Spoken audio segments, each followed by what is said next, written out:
What's the motherfucking deal? Welcome to the den. Again, I apologize for the tardiness. Was having a Scotty issue.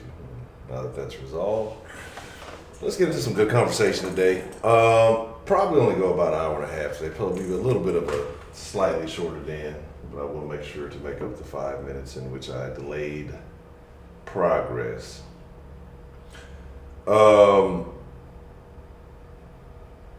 Terrible stuff happened. Terrible stuff happened. So today I want to talk about rhetoric versus action, some things that I've seen and I really want to discuss. And there's a lot to talk about. Shout out to everybody who hit me up after yesterday's stream. Yes, everything is peachy keen. And those of you who had some very enlightening words, I thank you. Some very interesting perspectives that you shared also. I thank you for those. Let's see, dilly dally. Let's see where we're at. Make sure we can chat up. Again, like I say, it is, but I know what time it is. I'll disappear again for another 3 minutes. Angela. Scotty is not in the building. Scotty had to be removed. He was not behaving properly. So, again, hey, I appreciate you guys for being here. Make sure you're following all the proper social medias. Den Show Live on every major social media. You can go to facebook.com, instagram.com, or twitter.com/Den Show Live on all three. Will take you to the Den Show socials. If you want to send an email, you can send an email to denshowlive@gmail.com. Available there, Monday through Friday. Well, yesterday we didn't, but Monday through Friday, we have the 1 p.m. Central Time dens, and then in the evenings we have the 10 p.m. Central Time dens, 7 days a week. Last Saturday we didn't, but this Saturday we shall be back on the 1 p.m. Central audio. I think so. I think depending on something, I'll let y'all know for sure. There might be a change up. If you want to support the channel by making a one-time donation, go to streamlabs.com/The Den Show. And shout out to all the Patreon supporters. If you want to support the channel on a month-to-month basis, you go to patreon.com/The Den Show. You want to get this That's Unfortunate show, go to denshowshop.com and get you some Den Show merch. It's a variety of items. My MySpace, I'm in MySpace jail right now, so there's that. But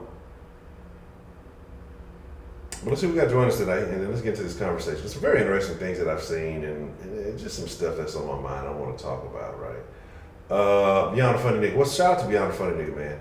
I appreciate the shout out, and pay attention to what Beyond's going on. He's got a very interesting deal working. He's shot his first podcast, I do believe, and said it'll be on Friday on Instagram and Snapchat.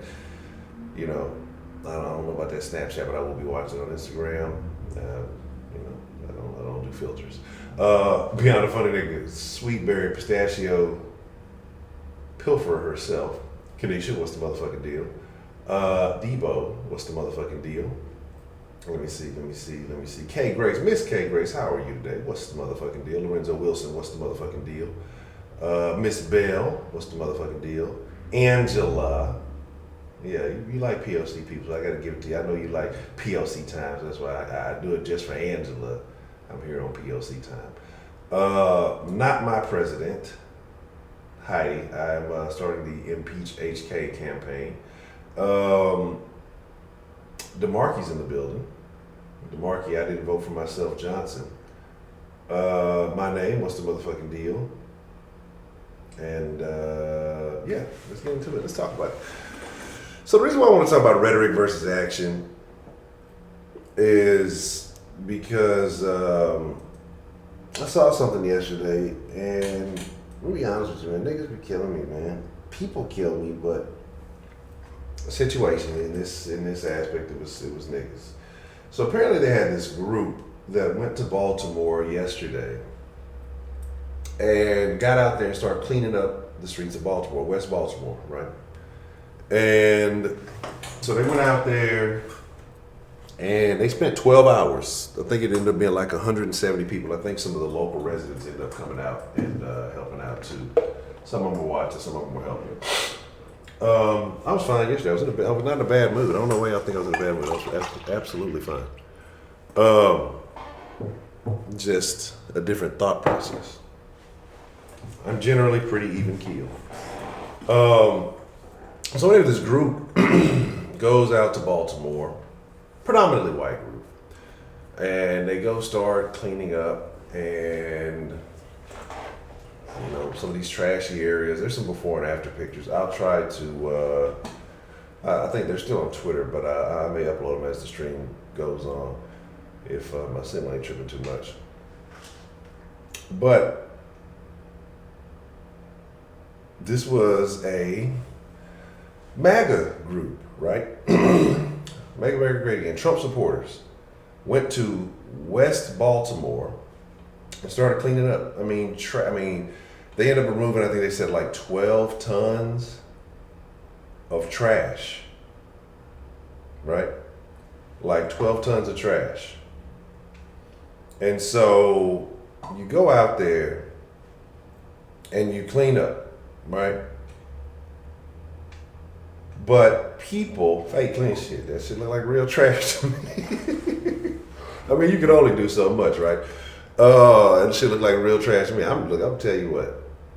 I'm not going to Baltimore and clean that shit up. I didn't make that mess over there. They did it in a day. They did it in a day. They went for 12 hours, and they had, like I said, about 170 people, 170 volunteers to help out.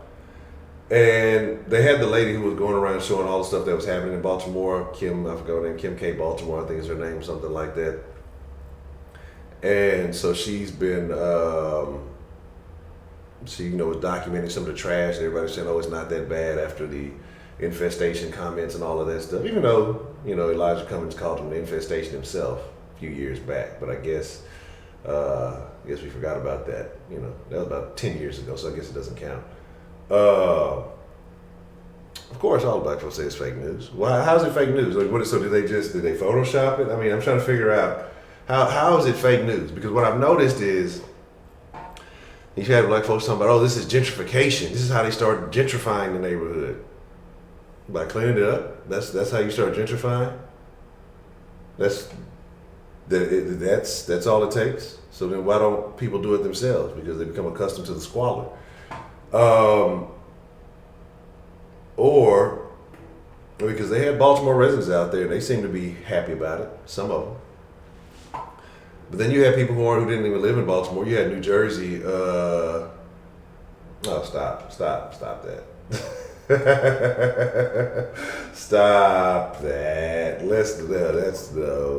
Come on now. They put the trash out the night before, so they just took 2 or 3 bags and then no, stop. Let's stop the nonsense. Niggas got to get away from all these conspiracy theories, man. Do you realize the double work you're doing? We're going to dump the trash, then pick the trash up, right? Then hell no. Nobody's doing that. Baltimore is trashy. Like, let's just be honest. Let's be realistic. The lady who lived in Baltimore went and showed all these blocks, all these neighborhoods, all these areas. Like I said, I'm gonna pull the pictures of it. Y'all decide if they're fake for y'all, because that shit makes no sense. Like, and I guess all of these members were in the Illuminati too, right? Like, I'm gonna be honest. Why would somebody just waste their time? Let's go throw some trash.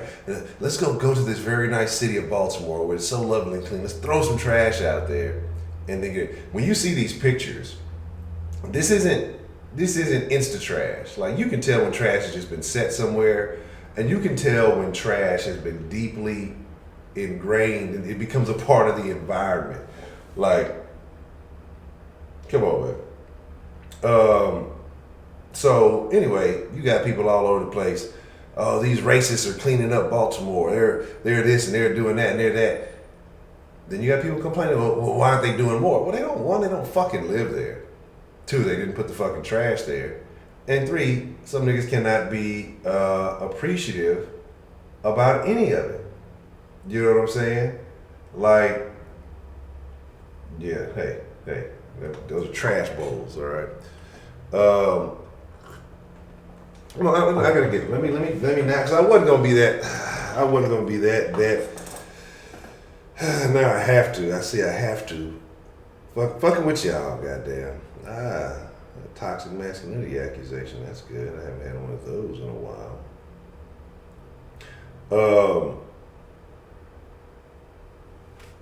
I've heard it all now. Picking up trash is now fake news. Let me see his name. Where do they get the trash from to pick it up? That's what I want to know. Because they got video out here, people post up giving water and, you know what I'm saying?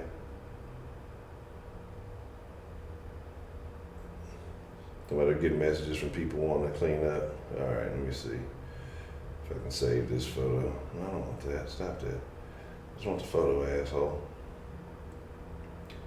I don't know. These are videos of people really picking up trash. So let's see. A lot of stuff is videos. I'm not gonna download the whole video and put it out there.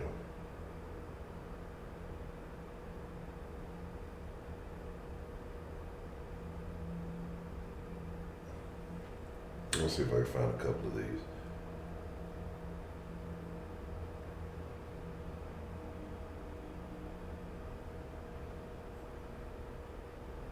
There's a couple.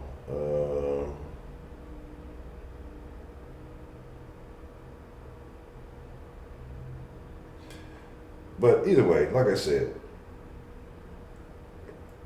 why aren't people inspired enough to clean up their own neighborhoods? Regardless if you pick up one piece of trash and you pick up 12 tons of trash. If I don't live in your environment, I don't live in your neighborhood. It's one picture I'm looking for in particular. And I can't find it. It might be on this other chick's thing. But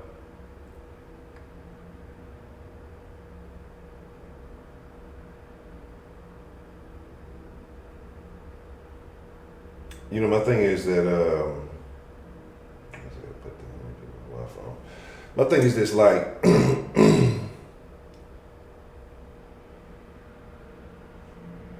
no, but my thing is this though, because I think that, and I agree that why does somebody have to wear a hat connected to pillow? But if that's what they support, if that's what they're affiliated with, sometimes you have to change the narrative. Sometimes you have to change the message that's going on, right?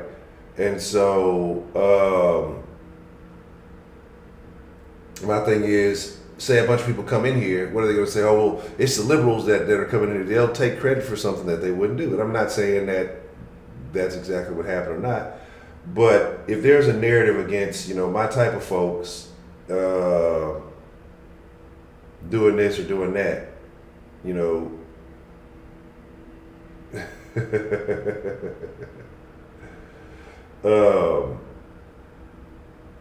this ain't the one. But like I say, if you're doing work, I want credit for the work that I do. But if, there's this false narrative that, all these Trump campaign or all these Trump people are racist and they're attacking people in the streets, if people are willing or allowed to put false stories out about you, right? If guys like Jesse Smollett are allowed to slander your name, right? Then why can't you be allowed to promote what you do? Why can't you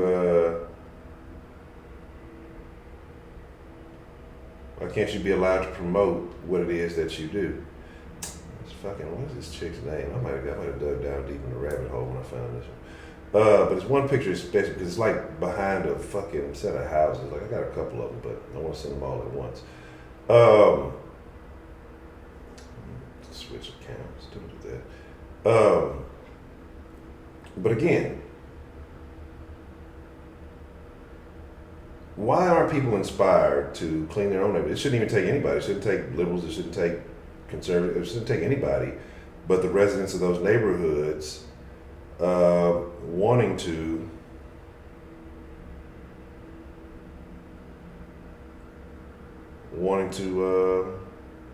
clean up for themselves. I want this one damn picture. This one damn picture. That was the most interesting picture to me, and I want the fucking picture.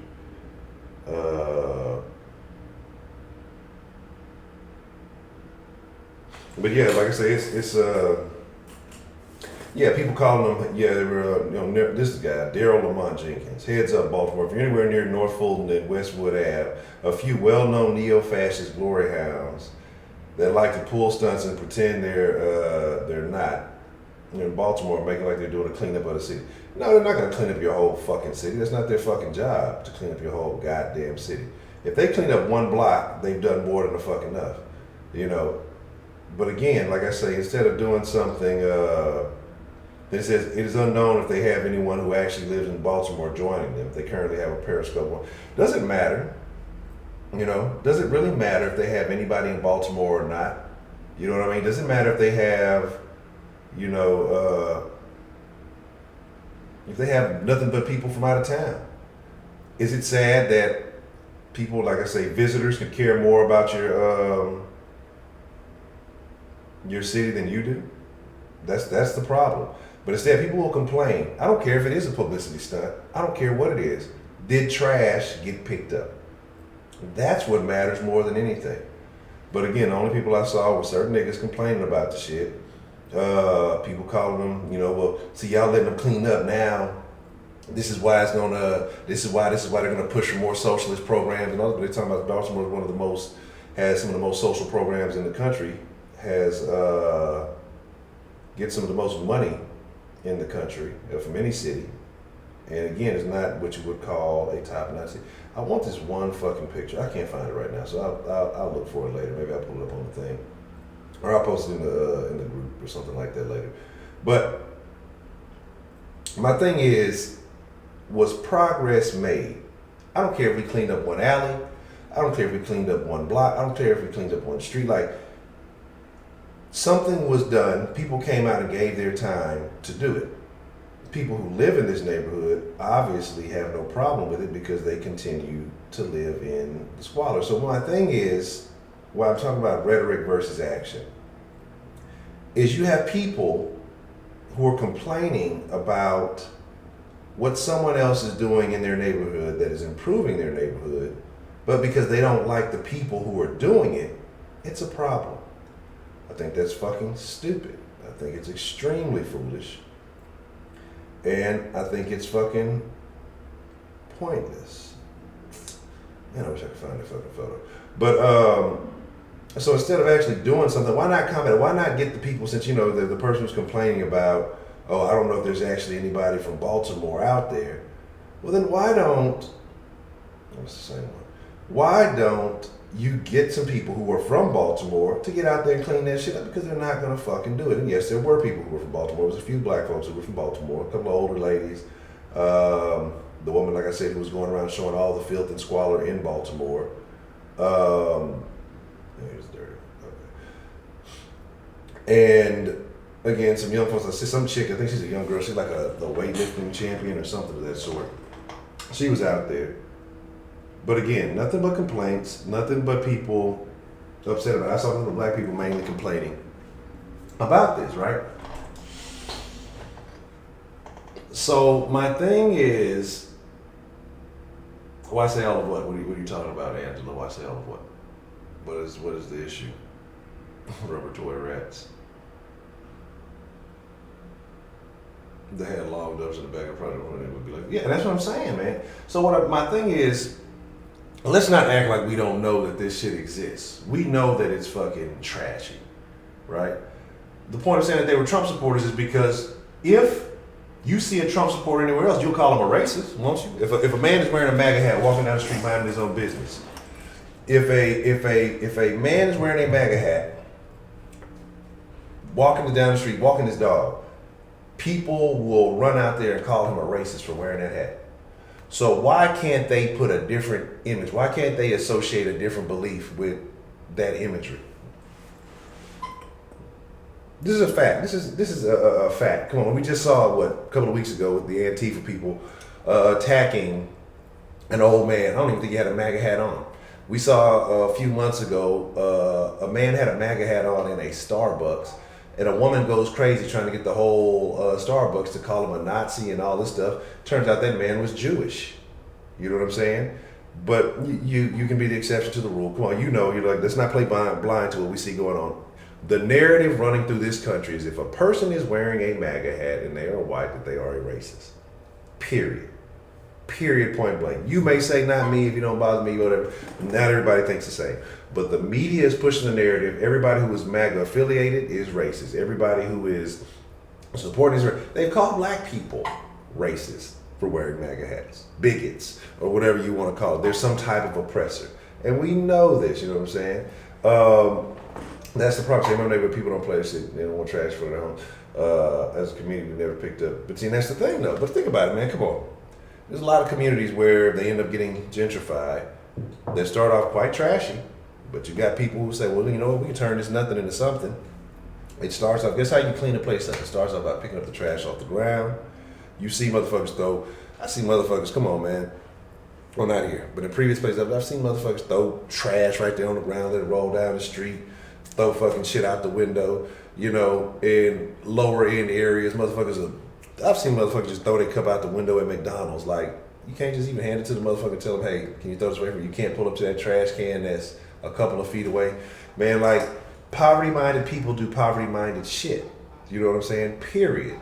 And that's how it works. So if you wonder why your life is trash, it's because you have a poverty mind. You live and you think trashy. You know what I'm saying? That's the problem. You know what I'm saying? Trashy people think trashy, so they act trashy. They respond trashy. But my point is, whether these people were MAGA or whatever they were, it doesn't matter. Why are people complaining? Well, it does matter because, again, like I say, in this narrative, it does matter because, again, like I say, these same people have an agenda. And that's why I say, you know, you can't sell me shit based on the color of my skin or based on the color of your skin or whatever else, because these people have an agenda. So a lot of niggas look just like you, making money off you. Who is that? I forgot who made the statement, but basically said that there is a Negro who is I can't remember. It wasn't Du Bois, I don't think. It was someone else. But basically saying that, you know, there's a class of Negroes who are going to make money selling other Negroes that they're oppressed, that they can't do better. You know what I'm saying? That's the thing. Nobody who said they call the news. But here's the thing, though. Is it your neighborhood? Is it your area that you're volunteering in? I mean, what is wrong with that? You know, if the narrative is, well, hey, you know, this is our area, this is what we help out, this is what we do. Fine. But what I'm saying is I have no problem, because everybody jumped on board as soon as Jesse told y'all some crazy white men in red hats beat him up, right? Everybody ran with, oh, that story went fucking viral, right? Everybody, he called the news, he called the cops, he did interviews. Nobody had a problem with that. So I don't have a problem with these people saying, hey, you know what? I think that we get a false rap. See, we're in this community to show that this is not what we're about. And who says they're the ones that call the news? It could have been some niggas called the news, oh, there's a lot of MAGA people down here, they're fascist, they're going to start a riot, and then turns out, hey, these people are actually cleaning and helping out, right? So, where are you cleaning up at? Are they primarily black neighborhoods? Are they white neighborhoods? Are they Hispanic neighborhoods? And this is something else I got to talk to you niggas about. Like, y'all know me, I want y'all to be cautious. Actually, I got to be careful about how I speak about certain things, but I must be honest, I must be real. Let me find these photos real quick. My thing is this, right? And I tell y'all, man, I love Hispanic people. I've grown up primarily around Hispanics the majority of my life. Most of my best friends have been Hispanic. Like, this is not, I tell you, but I handle things on a case-to-case basis. The den at one point was primarily Hispanic. But let me tell you something, and this is just something I've learned from being around particular Hispanic people. Okay, you can call them Mexican, you can call them whatever they may be. I don't know all the many backgrounds. And I wish niggas would stop with the stupid shit, you know, when it comes to like immigration and all these things. I think people deserve rights, absolutely. I think people deserve a chance to have a good life, but there's a process for it. So all these niggas caping for open borders and all this shit. I want y'all to know that those same Hispanics that you are caping for are not caping for your causes. Okay. I don't know if y'all saw the video. It was an LAPD cop who killed a nigga the other day, and that's what y'all gotta understand too. When they talk about cops all the time, it's a lot of Hispanic cops in these places. It's a lot of black cops in these places. So automatically, when you think of a cop incident, people automatically think the white guy, but it's not always the case. And they asked him multiple times, "Do you have ill feelings towards, African Americans?" Couldn't answer the question, right? Could not answer the question. Like, it took him multiple times. He's like, yeah, I do have feelings. They're human beings. It took him like 5 minutes to even say that. He kept asking, repeat the question, all this other stuff. Because apparently within LAPD, there's a street gang, a gang within the LAPD department. I believe primarily Hispanic.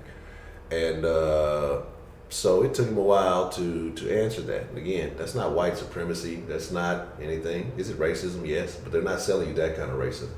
Right, and again, this is not an indictment. I've worked with Hispanics. I love Hispanic people, but I know as a whole, it would be dumb for me to be caping for them because they don't cape for me the same way, and so that's why I talk about individual based. I fuck with the people I fuck with, right? And I respect their work ethic. I respect Hispanic people because their sense of family, their sense of togetherness, and so I don't have a problem with it. But like I said, there's just certain issues that I'm not going to try. The blacks, you love the blacks. I'm offended. And I'm not saying this to lump everybody into one thing, but I've had my experience, and this is what I'm saying. This is what I want to say because, like I say, I've had affiliations with a variety of Hispanic people. Some of them on the up and up, some of them that you may call seedy. And having those conversations with them, and some of the things I used to get into, they tell me straight up, hey man, it's certain shit that you're just not gonna be able to fuck with. Doesn't matter how cool you are, doesn't matter anything about you. It's just there's certain affiliations of Hispanics that don't like niggas, don't give a fuck. They think that you are bottom of the barrel. And again, this does have a criminal element, a criminal undertone to it, but it's just not a criminal ideology. It's in other places too. And I'm not saying all of them. I'm just telling you the facts that Hispanic people have told me directly. People that I'm cool with have straight up told me, it's just some of them, this is how they think, this is how they feel, this is what they believe, man. And so, and not all of them were Salvadorans. Some of them were Mexican. Some of them were of other races. And I've had Mexicans tell me, that probably didn't. I was like, man, for a nigga, you cool, yada, yada. I'm not. It's like, because people, I don't know what it is about me, and again, I still don't understand that, but people, I guess, talk to me for some reason. I don't know why. But they tell me things, right? They tell me stuff. And so I take it for what they say. I have no problem with that. I don't care. It's not a fact to be any kind of way, but it's true. So that's why I'm not big on this whole immigration thing. But again, like I say, when I interact with certain individuals, I fuck with those individuals. But that's why I talk about rhetoric versus action. People tell you, these people aren't getting treated this. These people would not give a fuck about you if your situation flipped the script. But yet, you got people trying to push to you, hey, you got to push, hey, we all gotta know, we don't, okay? And I guess, I don't want to sound like I'm getting more and more on some old separatist shit, because that's not what I'm on. I want to see everybody win, but I think there's processes, there's methods, there's ways of figuring this stuff out, right? And I think we just got to open our eyes and be realistic about it. But, that's what I'm saying. Like, the thing about it is, again, like I tell you, I've always loved Hispanics. Like I say, I was raised by Hispanics when I was young. My mom was working at Exxon in the plants, and there was a Spanish family that raised me. I spoke fluent Spanish when I was, well, I won't say fluent, but I spoke better Spanish at 3-4 years old than I did English at that point. You know what I'm saying? So that's my issue, you know what I mean? And so I just look at it like this. If I have a personal interaction with you, I fuck with you. But for me to start really going around and just praising whole groups of people that I don't know, no, I'm not gonna fucking do it. I'm not. I can't. That would be foolish of me, because those people look at me a certain way. I'm gonna open up the line in a second. You're like, how'd you been talking all goddamn day? You know, yeah, but that's what I'm saying. That's another thing too. You can't go to these other countries. Yeah, you can't go to these other countries and just say you're gonna slide in like everything is peachy keen. But that's what we want to do here. But that's what happens when you're so entitled to certain things. All right, Miss Grace. Well, tell Son Grace. I guess I don't say so. I'm sorry. You know, like shout out from the den. But yeah, there are crappy folks everywhere. There are good people everywhere. You know what I mean? But I'm not gonna make the assumption. I give the benefit of the doubt, but I have to have. If I don't just interact with you, man, I'm gonna be honest. Like, it's hard for me to say I can just give a shit about somebody. Like, hey, you only got somebody. I think even as a human being, you know, that's why communities used to be small. There's only so many. I think you can only retain, like they said, a couple of hundred really close personal friends, and then you can know a couple of thousand people. But you know, my thing is just I fuck with people. Like I like to like people, but I cannot be foolish and just think everybody has your best interest. But I was talking to the lady Honcho the other day, and we were just like I said, we have discussions from time to time. So we were talking about the mass shootings, and we were talking about, you know, violence in a lot of these cities that is continuous. And, you know, so I was like, you know, I was just trying to, you know, get her thoughts, pick her brain on it. And Lady Honcho is a racist, okay? I'm gonna let y'all know that. She is racist against black people. Lady Honcho is, I guess I've just recently discovered this myself, but Lady Honcho is, said treat everyone you want to be treated until they show you different. And yeah, I agree. Shout out to Barbara Ebron. I agree with that. And that's how I am. Man, I'll tell you, I'm overly respectful. I probably give too much respect when it comes to dealing with people. That way, like I say, if you play me or if you treat me a certain way, then I know exactly how I'm going to handle you, and I feel no qualms about how I, you know, whatever transpires after that. But Lady Honcho is racist against black people. She only likes going to certain stores. She'll be like, yeah, there's don't be no niggas at them stores. That's why I like these stores. I don't ever have no issue. She is anti-Walmart. I'm a Walmart nigga. I have no problems going to Walmart. But she be, I'm not going, I'll go anywhere else. She'll go anywhere besides Walmart. She don't care if you pay, you gotta pay more. She don't care about shit. She just she hates Walmart. But I ain't tripping. I'm cheap. Like, I'm cheap. She's prejudiced. And we work well together somehow. But, no, but we were talking about the violence in these cities. And I was like, well, you know, you don't think that, you know, in these certain cities that's not more impactful on us.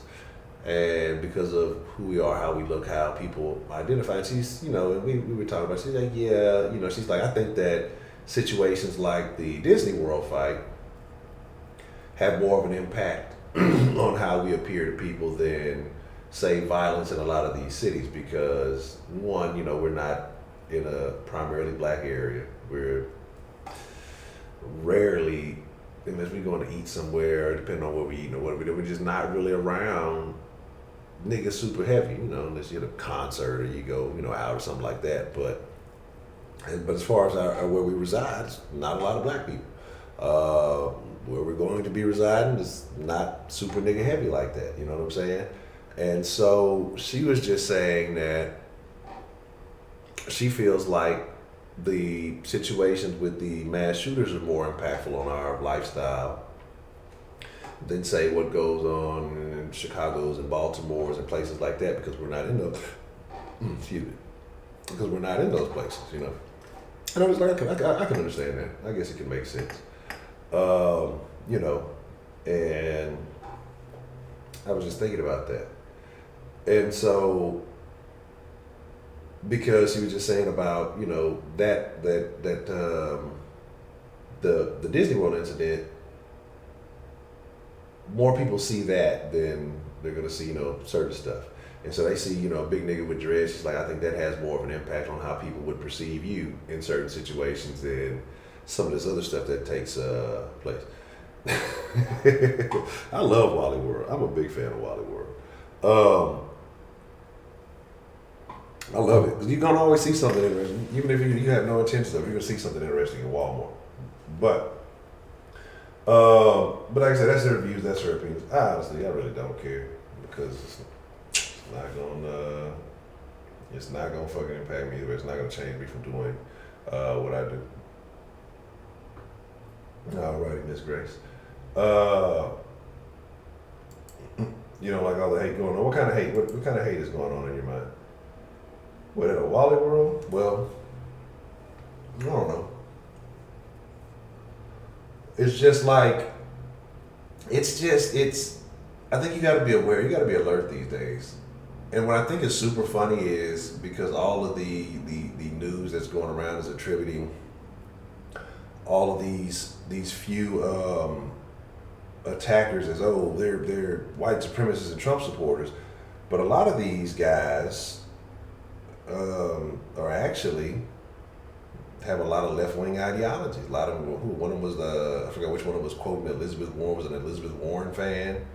The other one had a Trump quote, but he actually was talking about a bunch of basically socialist shit. You know what I'm saying? But they attributed the Trump quote to him. They took some picture that he had nothing to do with and then tried to put that he did that. That was not accurate. But like I said, there's a lot of people pushing this stuff and saying that these guys are all Trump supporters, that they're all this, that, and it's not true. And this is what the media wants you to think, and this is what the media is pushing on you. And this is why I say you gotta do your due diligence. You have to put in more work, because again, especially with serious stories like this, you got people pushing these messages out. These are impactful. Now you got people thinking, and then there was what was the issue about Trump? He hasn't condemned white supremacy. He won't do it. Then he did it, right? And it's not enough now. It's not enough. No, he's not. It's not enough. It's like, come on, man. Like, what do y'all want from the motherfucker? Y'all realize this shit was going on. It's Trump's fault that all of these shootings have taken place, but weren't there shootings under Obama? Weren't there shootings under Bush? Weren't there shootings under Bill? Like, it's just the way it is. I'm not saying it's okay. Should something be done about it? Strap up, protect yourself. Can't save the world. That's a message I've had to learn the hard way, or I had to learn the hard way. So, it is what it is. Yeah. Hey, you white people, stop being racist. That's gonna change everything. Do what the fuck you want to do. Just be ready to suffer the consequences of your actions. Period. That's how it goes. Now, I realize, this is why I say I look at society. Sometimes I try to break it down from a very primal view, right? People say healthcare is a right, and all this other stuff is a right. It's a right. I look at it like it tribes of people. Look at it like nomads and stuff like that. Was healthcare a right then? I guess, maybe if something happened to you that somebody would patch you up, maybe your wife or your mom, I don't know. Would that be considered healthcare being a right? If another group didn't like you, we didn't throw up jazz hands and say, hey, you're triggering me right now. There was a lot of death that took place. What you gonna do? What you gonna do about it, Angela? With the pink handle? No, don't get the pink handle. Because I was just opening up the line, Angela, but not since you talking shit. I'm gonna talk some more, goddamn. But no, my thing is just, I think people, again, I think it's part of being an American that we become entitled in certain things, and we have these expectations, and I don't think it is what people expect it to be. What's the motherfucking deal? Who do we have calling into the den this afternoon? Hey, Honcho, I'm going to get it in. Yes, ma'am. Miss Bell, how are you today? I'm doing all right. Okay, I got a thing about the jazz hands, and I don't know if you know this, but with deaf people, they use the jazz hands as clapping for acknowledgement. Like when somebody gets an award, they do the jazz hands as a visual note so that other people know that they're quote unquote clapping. Okay. Did you know that? No, I did not know that. Yep. It's part of the deaf world community language. Okay. So is that not, would you think, I mean, so I would almost take that as kind of, I wouldn't say it's offensive, but, you know, because I was talking about the democratic socialism. I don't know if you saw the video or not. I said I was going to post it. I don't know if I did or didn't. But that people are using that. They're fine. They're perfectly able of hearing, but they just use that because they feel like they get triggered when they hear clapping or something. Like, isn't that, would that be, do you think that's fine, or do you think that's kind of insulting? I think it's almost insulting personally. It could be that they're like using a clapping sensation for the deaf community. I don't know, because of the fact that we, you know, write on the boards and people can read even though they're deaf. They can't hear the sound of the clapping, so they use the waving as a signal to say that they're clapping. It's just a different symbolism. But and people just screwed up and do jazz hands, so I can't completely acknowledge what the hell it was for because I don't know the context of the conversation.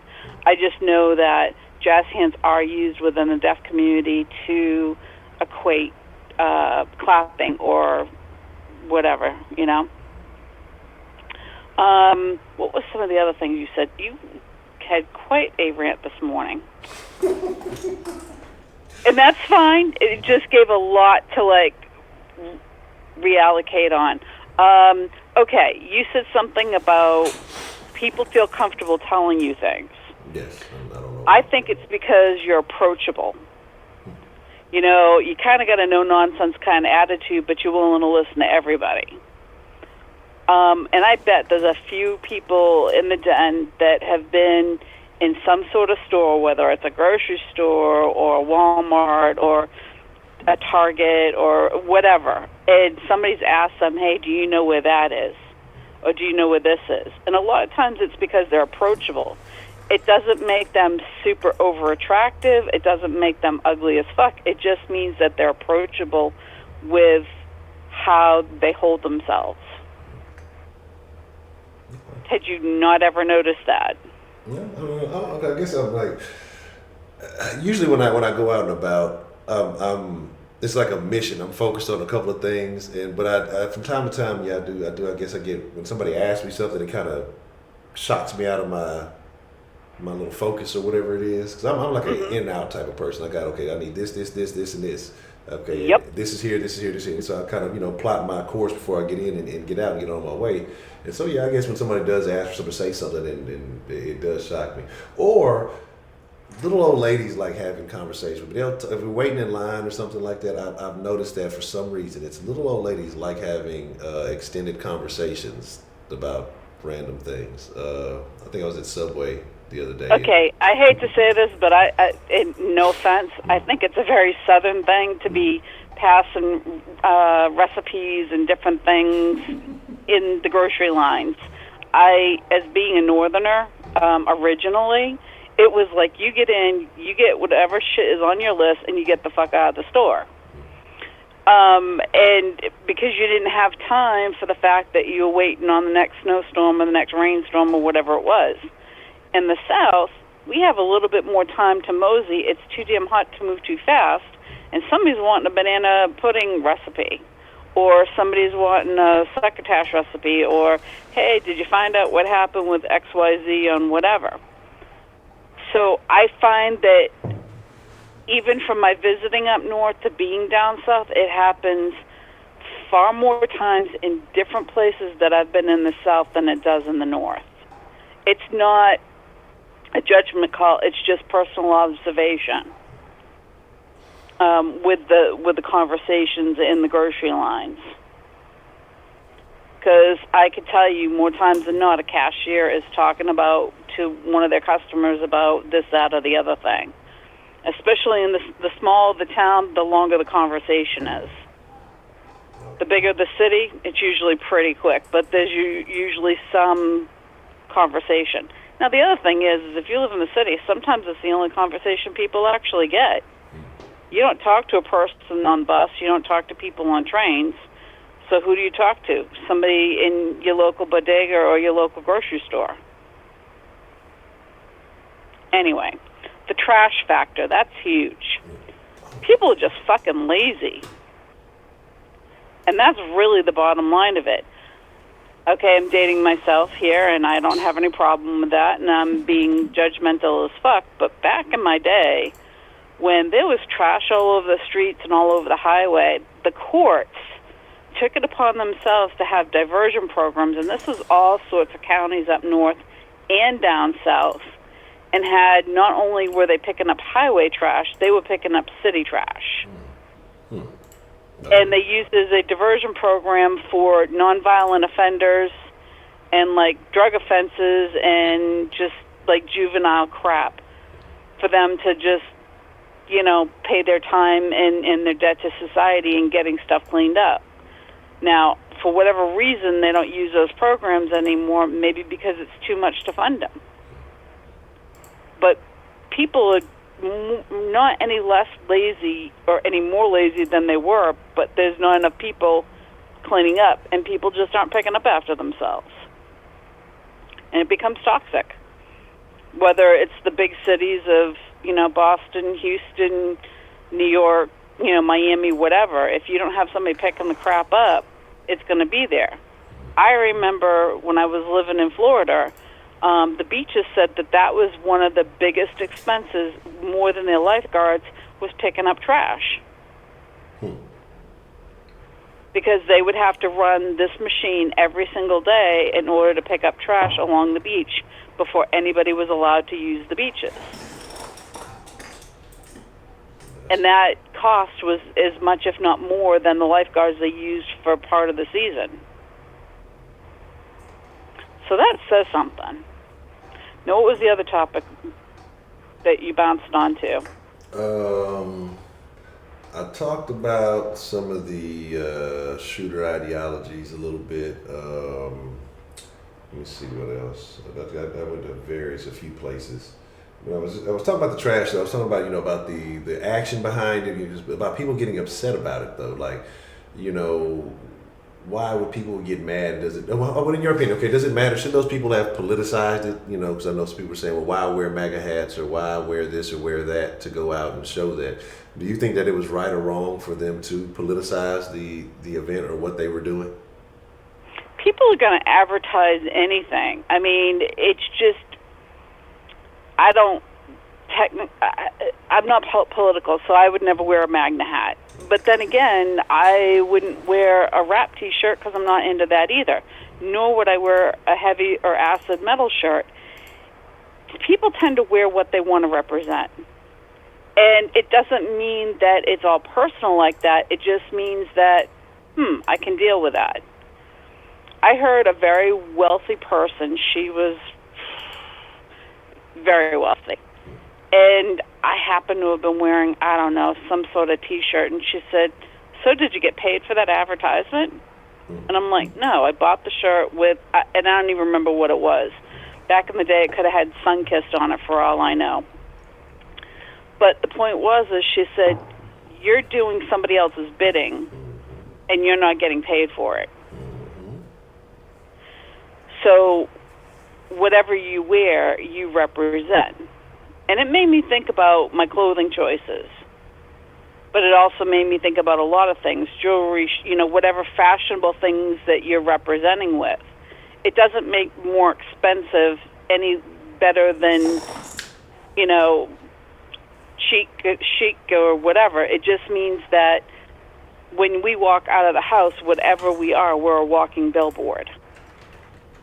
And how other people read it is not technically our problem. I have a question, Ms. Bell. Somebody asked, and I'm curious because you've been various places, so you may have a different definition. What do you call the lane that? Let me make sure I word this right, because I don't want to, you know, sway the answer. The lane that you get into as you're trying to get onto the freeway, that leads you onto the freeway. What do you call that? Okay, I'm going to be perfectly honest. I've always been confused as fuck about it. Technically, I call it an off-ramp because you're coming off the main town, and actually, technically, it's an on-ramp to me because you're coming onto the highway. When you exit, to me, that's an off-ramp Now, I've been told it's the other way around. I don't give a flying fuck. I've always called getting off the highway as an off-ramp. And you come onto the highway, so you're ramping onto the highway. And that's just my logical of it. And if it's not right, who fucking cares? I'm just interested. Okay, I got one for you. Okay. Growing up pretty much on the East Coast, and even my time in Florida, it was always, I guess this is the best way to state this, it was always said that everybody in Texas owns a gun. Yes. Now, you and I both know not every single person owns a gun. But it definitely gives reputation because of the availability of being able to openly conceal, that it means that everybody does. But in all accuracy, not everybody does. So it's what it is to the perception of what it sounds like or what it could be. But yeah, I think people, in getting back to the trash stuff, people are just lazy as fuck and don't want to follow through and do the job to completion. Anybody who's got teenagers knows that, hey, don't leave it on the counter, put it in the dishwasher, or put it in the trash. You know, some of that comes from home teachings. If you didn't teach kids to pick up at home, why are they going to do it anywhere else? Yeah, that's true. And it really comes down to self-discipline when it comes to that. Now, I will say, I do remember there actually being, when we lived in the city growing up when we were kids, there were trash truck, strikes. So there was trash everywhere. And then as soon as it ended, all that crap got cleaned up. But again, they had the follow-up with the diversion programs with the young adults and the non-violent offenders doing their time on sides of the roads or highways or like local lakes and parks. And getting back to something that we were talking about last night, I don't think violence has gone down, but I don't really think it's changed. And the reason I'll say that is because the fact that 50 years ago, our population wasn't as big as it is now. So it looks like it's gone down, but we just have more people to deal with, and they're not able to catch everybody doing everything that they used to. And not that criminals have gotten smarter, there's just not enough people and not enough housing to take care of everything. And when you've got so many plea deals, this and that and the other thing,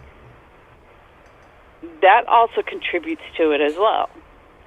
You know, to knock over this person and knock over that person, to keep going it up the line, well, the person down the bottom who should have done their time isn't doing anything, and it goes right up the line until the big person gets theirs, but everybody else got a lesser sentence because of it.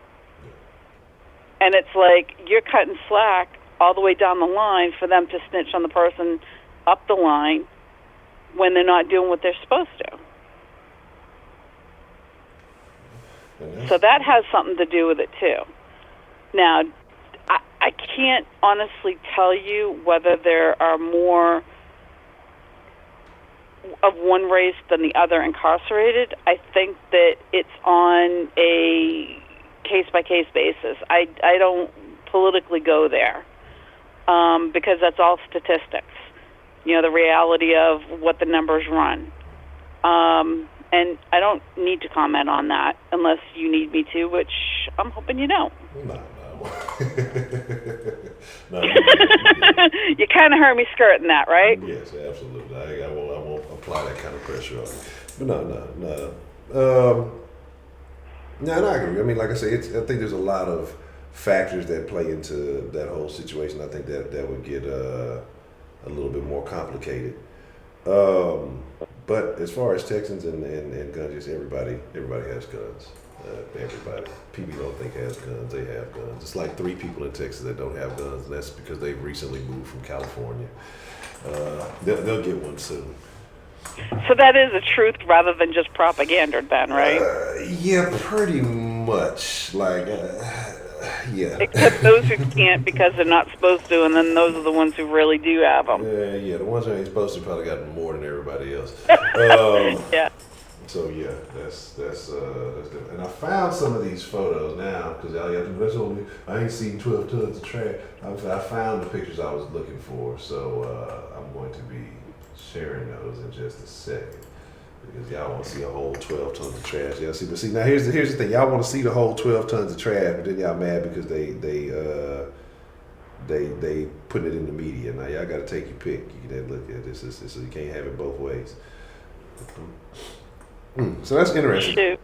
Because I like the thing. Like I say, I've always called it. I saw somebody talking. I call it the feeder. That the road that leads up to the freeway. I call it the feeder myself. The feeder road. A feeder road, that's different. So yeah, that's I don't know. But like I said, I know different places they have different sayings. Okay, one thing I will say that I found and maybe it's just North Carolina, but when the hell did they not ever have a yield sign when you're coming onto the highway? What? Up north, and at least even when I went back home last year for a visit, every on-ramp, which means you're coming onto the highway, there was always a yield sign because you're merging with traffic. In the state of North Carolina, so many times getting on the highway, there is no yield or merge or, cautionary note, and people just jump right on. And it's like, and we're expected to just let them in when they needed to yield to traffic. That is an issue I see happening. And there's a few places in Florida that I've been that it's been that way as well. And I don't get that. When you're coming and you're merging in with others, you're supposed to be cautious because they're already at a high rate of speed. Mm-hmm. You've got to blend in with them, not the other way around. Yeah, so I got to say, that's my bitch for today. No, I don't think about it. I'm trying to think about it myself. If there are, if I ever see that, I hadn't really thought about that too much. Here, let me help some of y'all out. This is the same location here. This is that implanted trash that y'all are talking about, the fake trash that just got thrown there. But now, we'll say this though. Bigger cities are known for having trash like that just because it's bigger cities and it just gathers. I don't know what the origin of it is, but statistically looking back, I mean, when you have bigger cities, it just happens. People are lazy. There's either the services aren't efficient enough or people just don't care. And I have to say, it's probably a little bit of all of it. And I'm sure everybody in the den, I would love to hear their opinions about that. I'm sure it happens in the country, but because it's more spread out, it doesn't quite, quote unquote, look as bad. Even though if you see a trash bag on the side of the road in the country, you're going to question it because it's not supposed to be there. But whereas it's in the city, you see one trash bag, nobody's going to say nothing. But if you've got 50 of them, of course somebody's going to say something because we got all these people. Why the hell is all this crap here? And the other thing is sometimes it's probably I don't know. It's been a long time since I've had to deal with the big cities. I just know some of the cities, even with the smaller cars, it's hard to get around with traffic.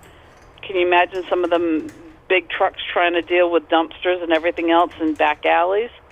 Yeah, they're good at it, but if they've got all this stuff out on the ground, the drivers don't get out and pick up anything that's not in the dumpster itself, and that leads to some of the shit being left over. Is it lazy? Probably. Are they required to do it? Nope. And so that's another question. About as far as requirements, what is, and yeah, I mean, I guess because and the thing, part of it is like like you said, that when people see trash, and if you were lazy, and if you were talking about the teenager reference earlier, and they see trash accumulating in a certain spot, whether it was, intentional or not, that people are just going to pile on to that. They start to think, well, people have been throwing trash here. I guess I'll throw trash here too. Do you think it has, as far as the opposite effect, when people start cleaning, that inspires other people to start cleaning up and appreciate it? Now, I live in a pretty suburban area, very small town, like 2,600. And we went through, I don't know, maybe 4 or 5 years ago, they went through changing the buckets from having them with the guys on the trucks to having them that they just lift them up and put them into the barrels. Now, if you have anything over a certain amount, they'll just leave it there, and you have to figure it out for next week. And if it's not there, if it's still there, then they won't take it. And it's like you have to make sure that you get it to the dump on your own. Yeah, and so that happens a lot more than you think. Or like we have recycling, red and blue recycling weeks. I don't know if the bigger cities have that, or it's just trash in the green or black bag and here we go. But yeah, they got glass and paper recycling, and if they're in the opposite, they won't take them. They make you switch them and put them into the right containers when it all goes into the damn buckets on the truck. And I have seen that petty ass crap. So, I don't know what else to tell you. But like I said, some of it is responsibility on the person throwing it out, and some of it's responsibility on the trash guys picking it up. And that's kind of what I got for today. Got any other questions for me? No. Or does anybody in the den have a question? And tell Mrs. Meat that I do not have a number any more than the rest of y'all. Look, she just has a strategy, and she's consistent. I think that. Yeah. I've had to wait on call-ins for it to open or whatever. I've stood in line just like everybody else at different times. I just happen to have gotten really lucky. Just like our Sweet Berry gets lucky with all the other little party gifts that she gets during the day. Yes, Sweet Berry, the untrustable one. Now, I do have to say this. She challenges me to challenge, and I won't step there because here's the deal. If she challenges you, 9 times out of 10, she's going to win. But if I challenge her, she doesn't always step up to the plate with it. So this is why I've learned to fold with her. Know when to hold and know when to fold. And I'll fold with her because 9 times out of 10, when she challenges me, she'll win. And it's like, I'm not playing that game to lose to somebody else. I don't play poker in Vegas for the same reason. I know what my odds are. And I like mine. And I'm going to keep mine exactly where they need to be in my bank. Yeah, I'm not a gambling man myself. I just don't like the risk if it's not in my favor. Calculated odds is one thing, but just if the house is destined to win, I'm not going to play. I'm all right. Yep, and I'm competitive, so it's like, yep, if I need to keep mine, I'm keeping mine. It's one thing when, the kids and I play spades or something like that, but it's another thing when it's, no, I don't play with my money or no. Okay, anybody got anything for me, or am I good for today? Somebody asked, do you prefer the North or the South? Do I what? Someone asked if you prefer the North or the South. I love both of them for so many reasons that I can't even list all of them. I love the North for the change of the 4 seasons. I love the directness. I hate the sarcasm of the North, because Northern people can be extremely sarcastic. I love the South for the fact that 9 times out of 10, you can be outside any day of the week other than hurricane season. I don't like the oppressive heat and the humidity to the point that I open the door and like half my arms melted off. I like the fact that people are friendly, but there's a ring around the rosy and the lack of directness in some cases with being in the South. I find that this is my personal experience, that racial issues for me are different in the North than they are in the South. As my being a white person on both in the North and the South. My experience is Northern people don't talk about racism. It doesn't make them any less racist. They're not straight out forward about it.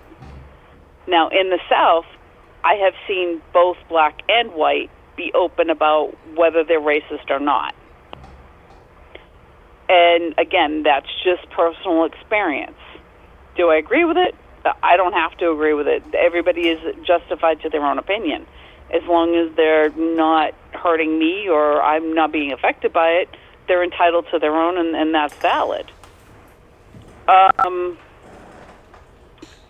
Later in my husband's life, I found out he was a racist. Mm. Yeah, it was as the older he got, the more petty he was about other cultures. And I don't know if that was dementia or if that was just burnt experiences. I mean, I know that he'd had some real bad run-ins with white people. But it was more about other cultures than even the black culture. So I found that to be interesting. I'm just not like that. I take people at face value, no pun intended, without color. If you're a human being to me, you're a human being to me. If you're an ass, you're an ass. That doesn't change because you're black or you're white or green or purple or orange. You are who you are. So sometimes that's why I ask the questions that I do, because of the fact that I forget that there's racial issues attached to some things. I don't ever want to be offensive. But I don't always care, to be honest with you, but I don't want to hurt somebody else. Well, that's honest, ain't it? Yeah. So that's kind of... I love the South for the fact that there's just this... all around the year you can be outside. You know, you're not constantly dealing with wet seasons. And to tell you the truth, food's great in both parts, just depending on what you're looking for. You know, I've learned how to make a gumbo, but then again, I can make pot roast up north, too. So there's so many things that are universal to both areas. Was there something specific? No, I just asked if you prefer, the north or the south, if you just had a preference. I'll tell you, though, more of a preference that I have is I prefer to live in the suburbs, and I prefer to visit the city. I can't stand dealing with big cities anymore. And it has nothing to do actually with the crime. It's just traffic in itself. When it takes me 40 minutes to go less than 2 miles, and it can and 40 minutes I can do maybe 50 miles. You know, it makes a difference. You know, with just, I don't deal with traffic jams and all that crap. So that's more what I don't like dealing with all the clutter of people. So that's it. That's all I got. Well, Ms. Bell, as always, I appreciate you calling in and sharing your thoughts with the Den folk. Do you have one last thing to say? Do you have a topic for tonight? I might have one now because of some of the conversation that's going into the chat. I was thinking something different, but we may end up changing something because I'm seeing a very interesting trend developing within this conversation. Okay. But it's all good. I will post it up early. I promise. When I decide, I will post it up a little bit earlier than usual, so that way folks will have time to get into it. That's cool. All right, I'm back to the boards, and everybody else, call in. No. Oh, I challenged Sweetberry to call in. Mm. She's always bitching about the pistachios between the two of us. Well, she called him once in a while. She wouldn't have to stress about her damn pistachios. Huh, hold up.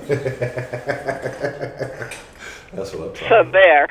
Matter of fact, I'm glad you said that. Let me go ahead and put those pistachios in your account now. Thank you. All right. Thank you, Beth. All right, bye.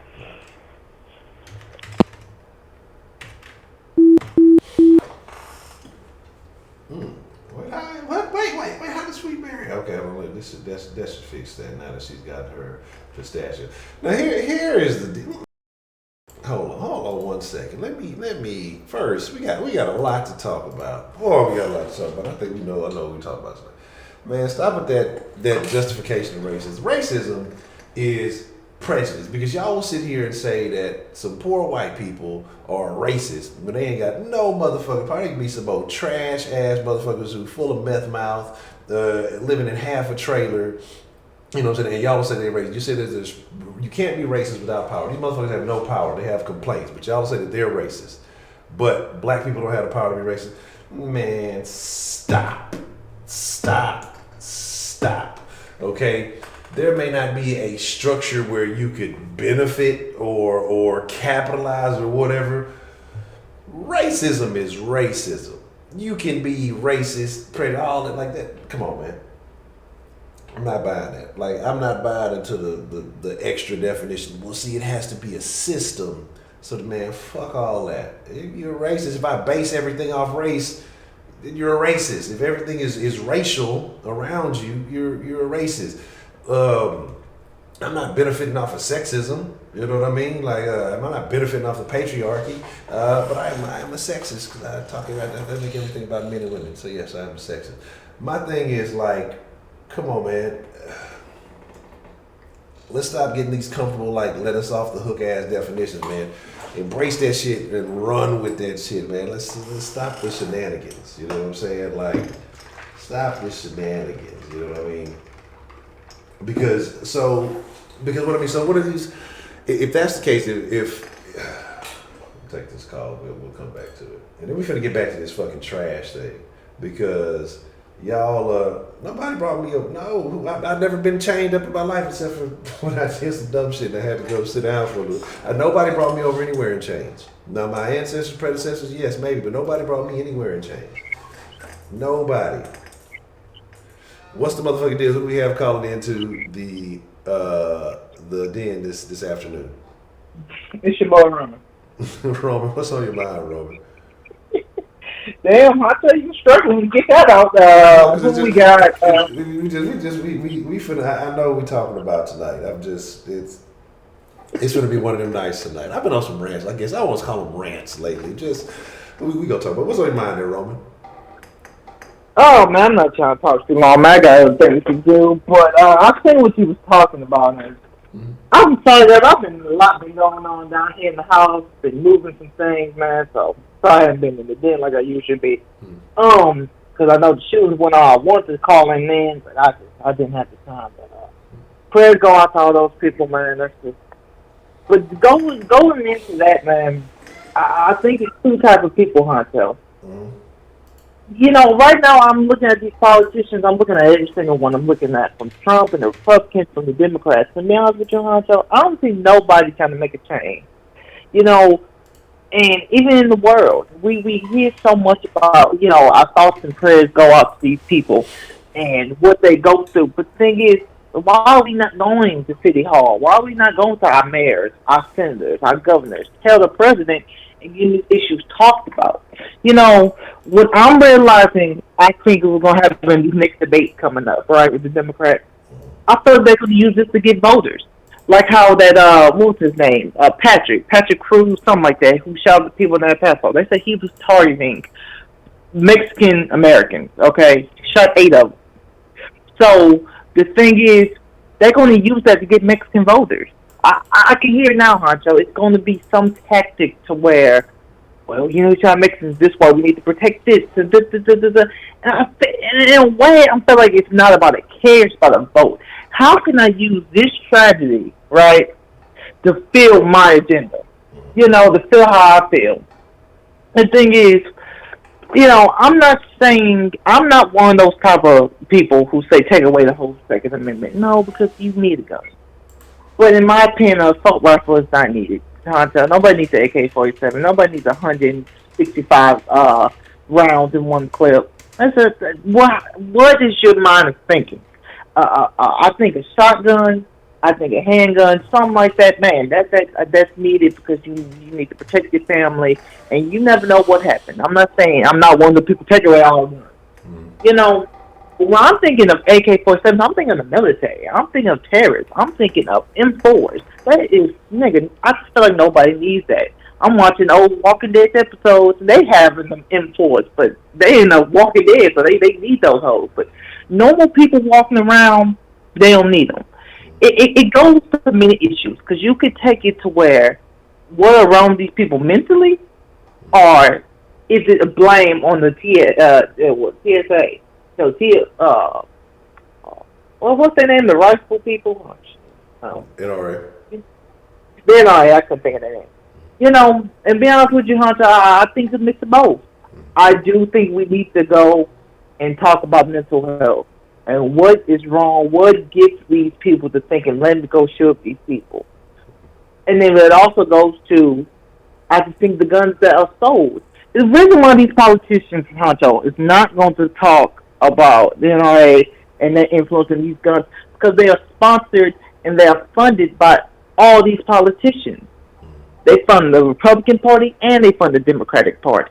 And they don't want to lose that money. They don't want to lose that sponsorship. They don't want to lose all that money that's funding to their campaign, either run for president, run for senate, run for mayor, run for a seat in the House.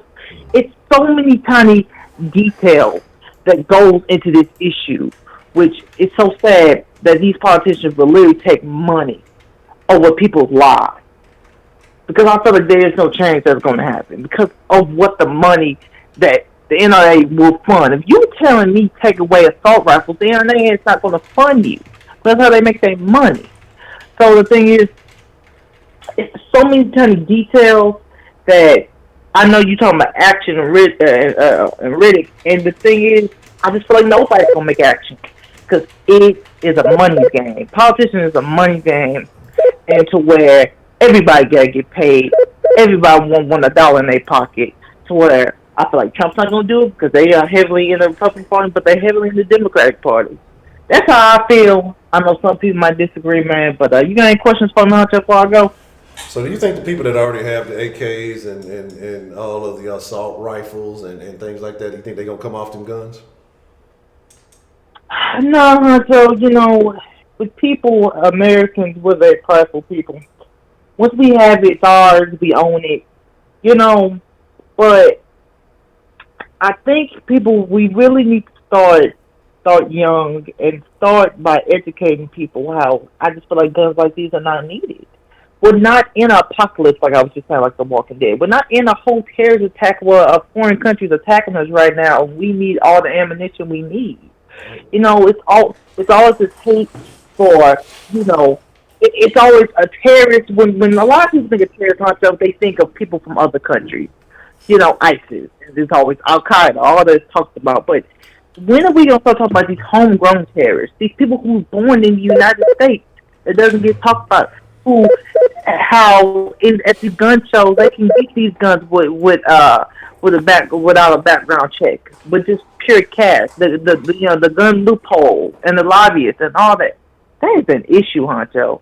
Okay. I think mental health and that is two things. I think it's something that needs to be handled. Like I say, I'm gonna say this again. I'm not against taking away every gun in the world. Handguns, shotguns. Look, protect yourself. But assault rifle, I'm just sorry. Nobody needs an assault rifle, in my opinion.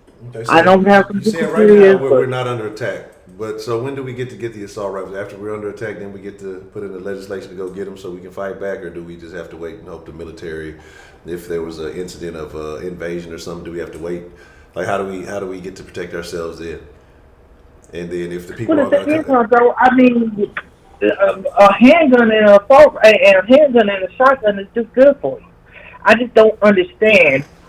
In a normal day situation, I'm saying you like how this happened right here. You're going to the store or you're going to different places and bam, you need a assault rifle, or you at your home, right? And a man needs to protect his home, have a family, have some kids, have a dog or something.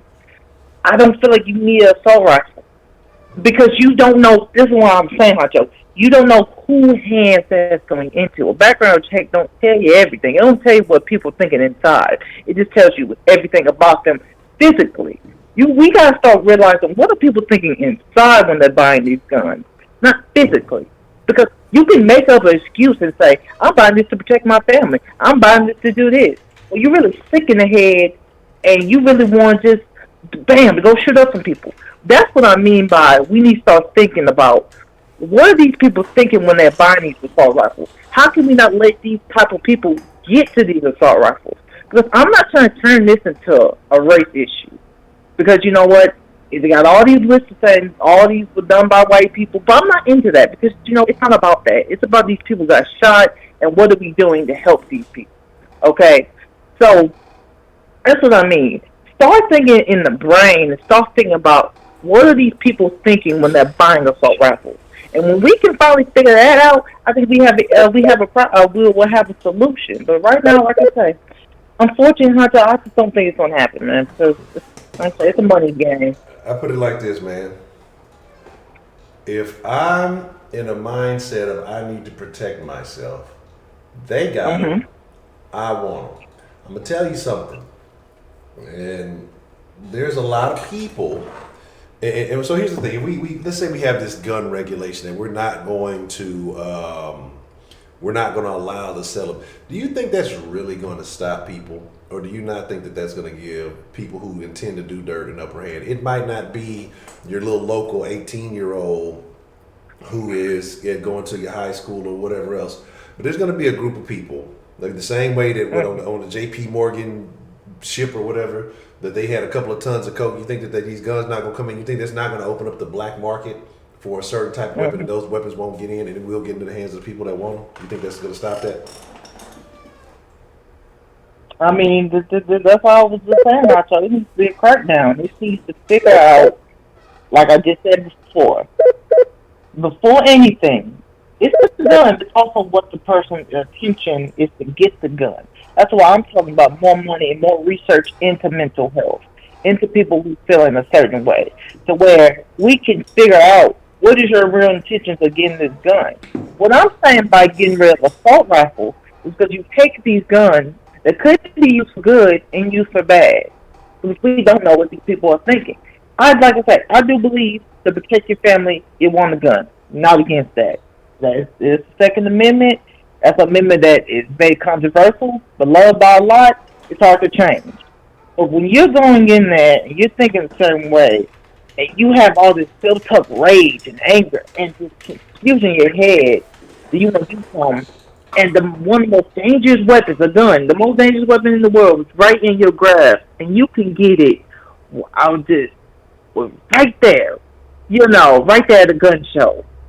Man, I think that's an issue. Now, Honcho, I think this could what happened. I personally think getting rid of assault rifles, but what I could legally see the government doing is this: nothing.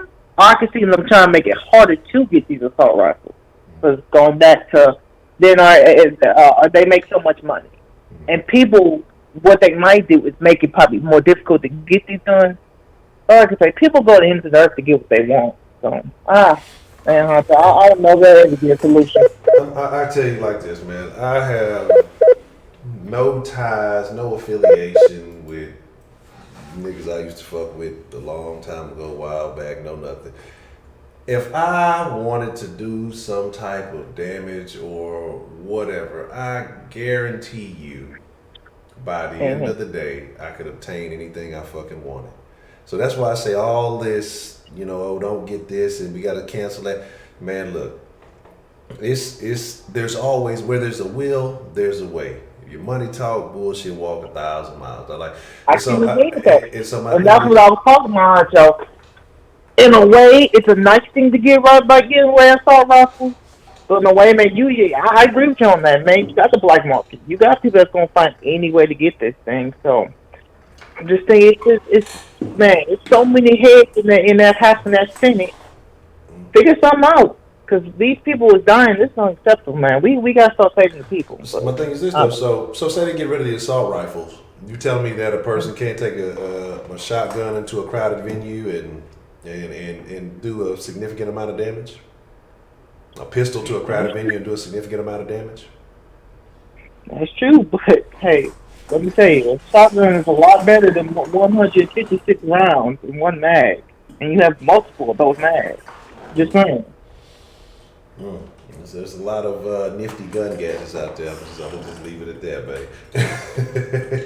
Man, I'll be quiet. You know that I make better points than some people even come on here. I'm not saying your points are wrong. You know, I'm just gonna challenge. I'm just challenging your beliefs. You know, you're a young man. I just want you to see more perspectives. And you already know we agree on a lot, but we disagree on a lot at the same time.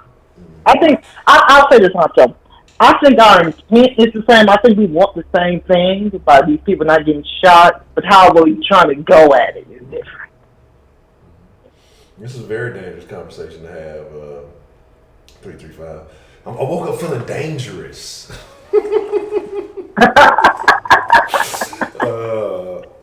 Okay, no, I'm just giving you a hard time, Roman, man. Like I say, I just think there's always ways that people can people want to do bad stuff. They will do bad stuff.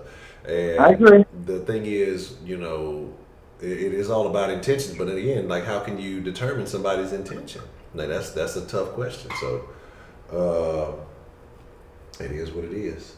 Yeah, y'all ain't nobody been placing their votes for the worst den call. If y'all want to vote for worst den call, y'all can put it in the chat. Make sure I confirm it. Y'all can text it to the Denline. Y'all can hit me on one of the various social media platforms. We've only had one vote for worst den call, and that vote is for a person who ain't been here in several months. But you know, it is what it is. Okay. But man, that's my call, Honcho, man. You gonna do a sauce today? Oh, we're definitely gonna do a sauce today. Oh, it's gonna be a sauce, and the line will be open. And if motherfuckers didn't like my thoughts on the Texans before, they are not going to like it tonight. Man, you know that we're the unlike Texans fans, Honcho. We got used to it, and man, we redhead stepchild Texans fans. I'll be in the sauce. I'll be in the sauce later, man. All right, that's a bet. We appreciate the call, there, Roman. Man, anytime. Already. Man, but Joe, let me tell you something. When I was 19, this is the first time when I first dropped out of U of H and was just on bullshit. I moved into a particular neighborhood. The first night I was there, I was out there looking for a little bit of reefer. The motherfucker offered to sell me some fucking grenades. What's the motherfucking deal? Who do we have calling into the den this evening? Now, Honcho, who the fuck voted for me, bro? No, like, I don't know what this is. So who would vote for whoever this is? This is Captain Anonymous. Well, I don't give a fuck because I see people in the chat talking shit. So if y'all gonna vote for me, y'all better put your name in it. And who is this that people are voting for? I don't know. It could be Cardi B's asshole. I don't give a fuck. Okay. Right. I hope it's not Cardi B's asshole. It's probably pretty dirty. Yeah. But Honcho, just one question. All right. Do you believe Trump is a racist? Do you believe Trump is a racist? Do I believe Trump is a racist? That's a nuanced question, and what I'm going to say is like because people get offended by things, and I'll explain that in a second. I'll hang up and I'll talk about it. But no, if I'm going to give it a general answer, no. But I'll explain why I can't just say no, but because there's levels to this answer. But I will definitely tell you why in just a second. All right, that's a bet. Fuck 335. No, I ain't gonna have all that. And this is what I'm telling you, okay? Do I believe Trump is a racist? No. Do I believe that he has a lack of experience with niggas and I think he just kind of says what he thinks and what he's seen? Absolutely. Do I think that he's really just, again, I don't think he's out there passing legislation to hinder niggas. I don't think he's trying to stop niggas from doing shit. I don't think he's any more of a racist than you would say. Anybody else? I mean, just a rich person who doesn't deal with, or hasn't probably dealt with a lot of niggas, and he probably has biases and beliefs like most people who don't encounter certain demographics. So again, like I said, I don't deal with a lot of Asian people. I think they all know karate, personally. Y'all may be thinking I say that as a joke, but I'm serious. But that doesn't hinder or impact him in any kind of way. I don't think that he's really racist. Like I said, he may be oblivious. Is there a bias? Possibly, but I don't think it's like to me to just sit here and be like, I don't think we're gonna find. Well, you know, you might. Who knows? You might find some Reagan tapes later on. What's the motherfucking deal? Who do we have calling into the den this evening? This is Miss Grace. How are you? Miss Grace, how are you doing? I'm fine. Now that you've called in this evening, how are you feeling, Miss Grace? I'm doing great. My son just left. You mean I will be stressed until his plane lands in California because that's what I do. I have to say my Del Spacubor. That means God go with you. And this is the longest he's ever been home for 5 weeks. And we've enjoyed him. We did a lot of things. We just got back from New York because I've never been to I've been to Brooklyn, staying at the Black Aquaba Mansion. If anybody else wants to stay there, you know, the woman had a show on the O Show. And we stayed near the Brooklyn Bridge because I wanted to walk the Brooklyn Bridge, and I've never been to Coney Island. I just wanted to sit there and eat a hot dog. So I did that. Check off my bucket list. But life is grand. Life is grand. I tell people that life is grand. You never know when a monkey wrench is going to be thrown into it, so enjoy it to the fullest. Yeah, I want to say bless little Roman's heart. You know, for a young man, really tries hard, and he does come up with some good points, and I know you just messed with him, but whenever he gets on the phone and I hear that little voice, I can picture a little tiny skinny kid with a little sizzle chest with maybe 1 or 2 hairs on it. He's adorable. Okay, about these shootings, it's killing me how people are blaming Trump for the shootings. Shootings have been going on. Did they blame the other presidents or anybody else for that? That's damn foolishness. You know what I mean? And then they get all happy when, and I love how somebody down in the chat said that they have these gun buyback programs. People go and they sell guns and they get the money to upgrade. Yes, they do. One of my sons is a gun collector. You know what I mean? And gun collectors collect guns the way people collect sneakers. And he also collects and does classic cars because my brother did that also.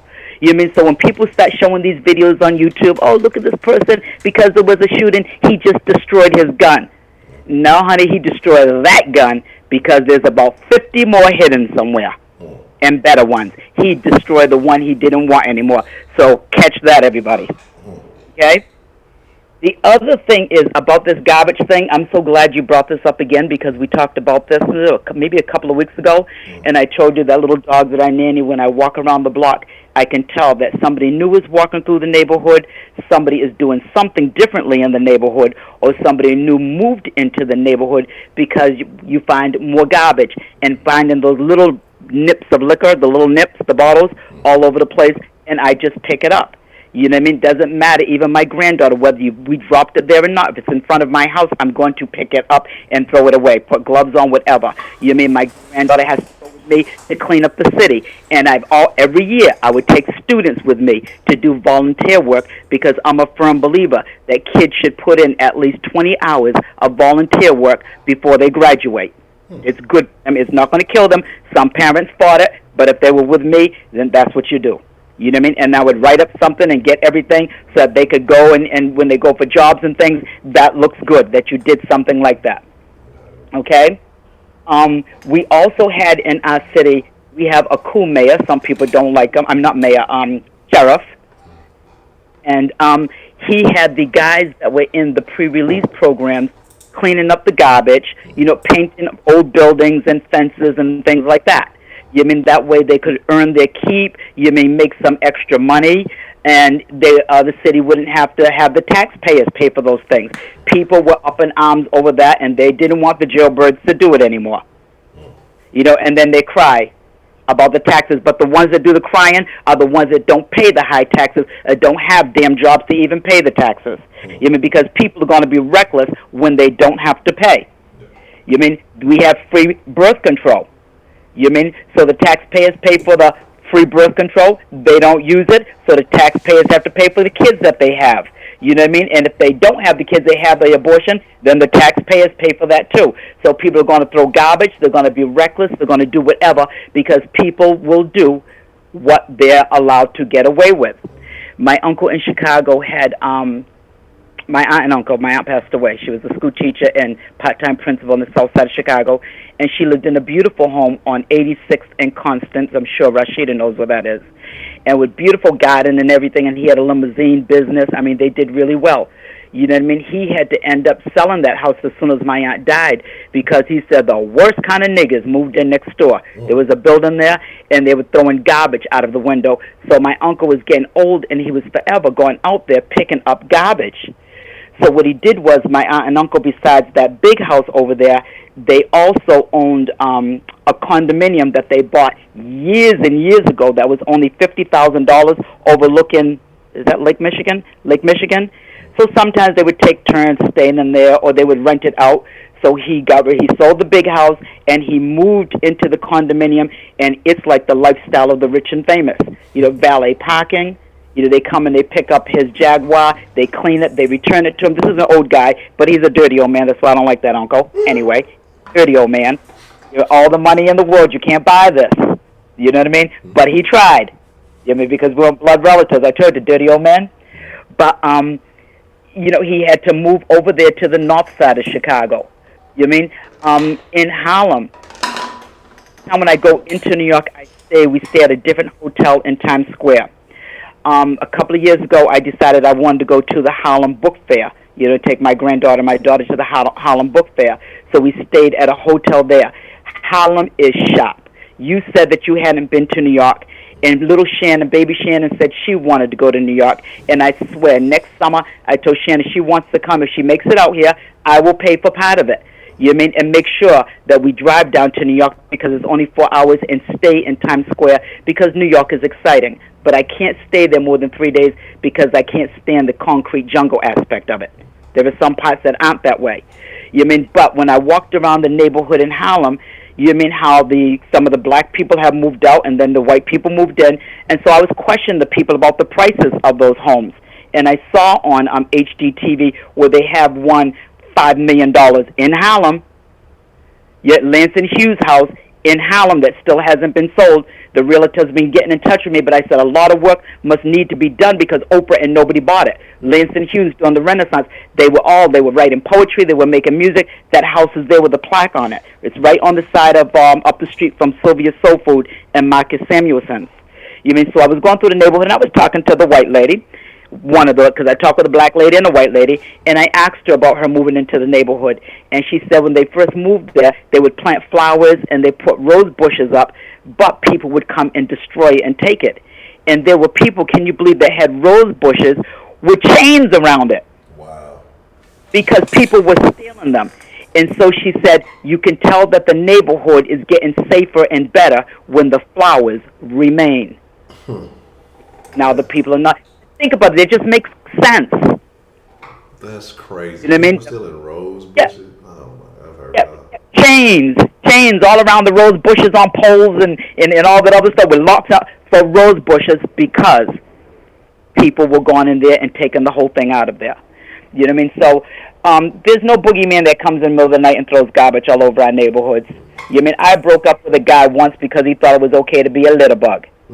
And I said, don't throw that. Put it in your pocket. I said, oh, no, I'm creating jobs. That's some ignorant-ass bullshit to say.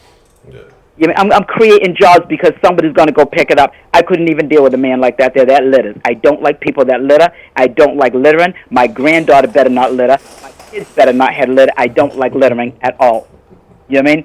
But I'm glad that people went into Baltimore to clean up.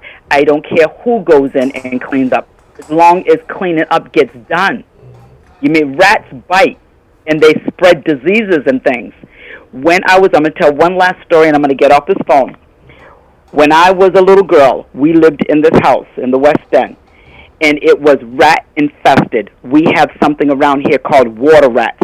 You know, and they have tunnels that come from down the pier, you mean right through and right to the houses. And I remember my mother used to sleep with us babies in the bed with her, and we used to lay on top of her, you know what I mean? And she always had a pile of shoes on the side of the bed because the rats would come up the stairs at night and their eyes used to glow in the dark, and my mother used to throw shoes at them so they wouldn't bite us. Because one day she said a rat went near my baby sister Renee. You mean? And then I remember as a little girl going down to the bathroom, you mean, sitting on the toilet, how cold it felt because the rats had made a big hole in the bathroom wall, and our blankets were pulled in there because I found out, I listened to the adults talk, that the rats were pulling the blankets into the wall to make nests. So they had to get us out of that house. And then when I went back to visit my friends, I saw that my old house was boarded up, and there was a sign on it that said that this house was infested with rodents. And I remember as a kid, I didn't know what rodents meant. I'm like, wait a minute, our house didn't have rodents, we had rats. Why did they put rodents? I will never forget that. You know what I mean? But, you know what I mean? I am so happy that I did. I came from such humble beginnings. I can't tell you, I would not change my childhood for nothing in the world. And people said, you need to write a book. All the shit that you have been through, everything, who your people are. If anybody wants to know, you know what I mean? Look up Frank Parky, Parky, Grace Jr. in New Bedford. You know, you want to know who my family is? We didn't come from punks. You know what I mean? Look up Sweet Daddy Grace. You mean, because I told you my people are from Brava in the Cape Verde Islands. I don't know if you heard of Sweet Daddy Grace with the long nails and the long hair. He has a large following. If I go into New York and go anywhere, the people have their own housing developments, their own restaurants. He still has a large following, and he has been dead for years. And there's a Wikipedia page. You can look. That's my family. You mean, so I come from very humble beginnings, but also we are the gangsters, criminals, doctors, and leaders of churches. We got it all in this family. Okay, but look at my cousin Parky. I'm gonna check it out. Okay, Frank Parky, Parky, Grace Jr. There's Parky and Ross. That's my family. You know, but that's all I wanted to say. I was sitting here on this, and my son's yelling out to me, Mom, I'm getting ready to leave. I'm getting ready to leave. I said, okay, so I'm jumping in, and I'm going to the park and ride, and I'm listening and things, and he enjoyed listening to Miss Bell when they talked about the on-ramp and off-ramp, because he's talking about, can I know it's this? And he said, she's absolutely correct. That's the way you say it. And one more thing. I don't know anything about the pistachios. I don't know how to play any kind of games and things like that there. Can we give pistachios away? Yeah, you can give pistachios away if you use exclamation point give as one word, and then you put the name of the person you want to give them to, and then I think how many you want to give them after that. You can give them away. You can't give them away. But if it's easy, okay. If you have somebody you just want to give them to, you can send me a text, and I can work it behind the scenes if you like. Because I don't know how to do that. And remember I said I should have never announced that, because now that Sweetberry or whatever her name is, Strawberry, once I announced that, then all of a sudden I looked, I'm like, hey, wait a minute, she got some of my pistachios. It's because she knows now that Miss Grace doesn't know what she's doing. You know, I don't know how that works out. But I am going to let you go, and I will be up tonight because I have to stay up until my son's plane lands in Los Angeles. Okay.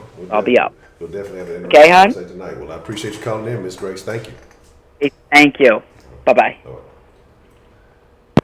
I was just checking out Sweet Daddy Grace, and I said it's the largest funeral Bedford's ever seen. Now, I went a little bit longer. I said I was only going to go an hour and a half, but I went a little bit longer than that. I got a couple of points. I'm going to make that the last call, but I got a couple of points I want to address. I'm going to fire y'all up real quick because it was something I was speaking on earlier that I didn't get to finish. We was talking about racism. Sweetberry didn't have to buy it. That's what it is. And I want to get back to the trend. I'm mad that Angela called herself going. She ain't going to no damn class. She's going to watch Pornhub or some shit. That's the class, adult entertainment education class. You can't quit. If you in the den, you in the game. So there ain't no quitting. Only way out is death. Now, No, I need that. I'm mad because I want to talk about this trash. Y'all ain't gonna sit here and tell me that this is not a gang load of fucking trash. Y'all not gonna sell me that this is just a little bit. You talking about now? I wish I could post a video. I could post it. I'm not gonna download them hoes and do all that shit. You got lines of people carrying these fucking these bags to these fucking big bins. They got these fucking big trash containers. Them fucking whatever they call them. I forgot what they call them. So they can haul them off. I forgot how many trucks that they did. You know, and again, you're not gonna have an image of everything. Like again, this is a lot of fucking trash. Like I don't care what you're talking about. And for someone who does not live in this community, does not have to be here, has no point necessarily being here other than. Let's do it like this. Regardless of what the agenda is, right? Yeah, that looks shitty. But it's just a bunch of fucking trash. Y'all telling me somebody came and just dumped all this trash down here? Somebody just came and threw all this trash just to make it look, just so they can pick it back up? You know what I'm saying? Like, let's stop. Let's stop the shenanigans. You know what I'm saying? About asshole neighbors. How to deal with shitty people.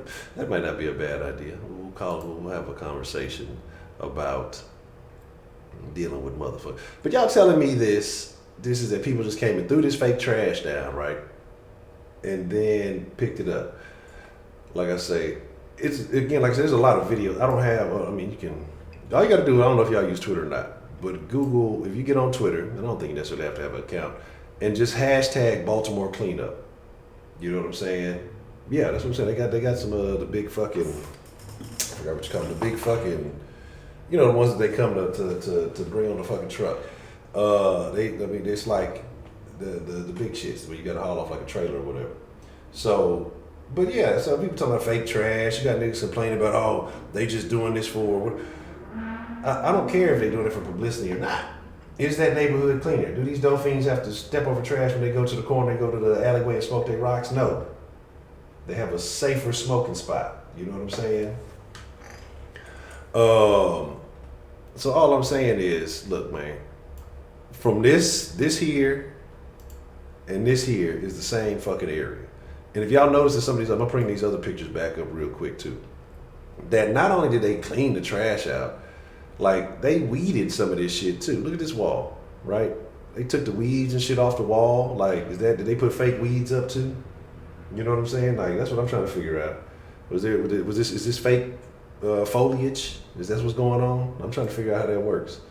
You know what I'm saying? Because you know, I'm just asking for a friend. You know what I mean? Let me start back off with the first one, the first two. Again, this was this place, and this was this place. I wanted to take a second or two to just talk about them. Again, is this fake grass? I need to know. You know, that's what I'm saying. It's like I'm gonna give credit to anybody where credit is due. I don't care if you're black, white, pink, purple, gray, orange, or fuchsia. If you're doing something right, you're doing something right, man. But at the same time, if you bullshit. Like I said, there's no racial undertones, no nothing like that. Like I say, I think when you allow shit like that to get into your thought process, it hinders the way you react to certain shit. Look at this. Of course, it's not the nicest area, but this is a bunch of trash. I'm sure people walk through here. I'm sure people go through this area and venture for. Look at the grass. Even if you tell me, oh, there's not a whole lot of trash right there. Tons is weight. Okay, it's not area. So you talking about tables and fucking furniture and shit like that. That is weight. Okay. Not only did they just clean it up, they look at the grass. Look at the again, like I say, the foliage that has been removed from this same area.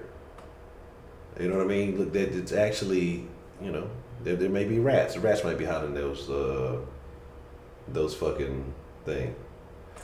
You know what I'm saying? The Baltimore rats mad. They don't have a safe environment anymore.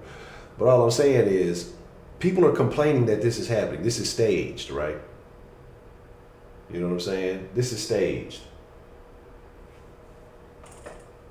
And so my thing is just like, come on, man. Like, let's stop being mad about it and appreciate the action. This shit right here to me, like I say, was the the thing, and they were talking about, yeah, a lot of this is getting dumped at a lot of these abandoned homes, but the city is not coming and tearing down these abandoned buildings, so people are dumping trash and all this stuff at these places. But I mean, it's not the people's fault that the city's not taking care of the trash. But tell me, this don't look like a completely different area? I know the dope fiends are happy at least. Shit, other people might not be. I don't want to do all that.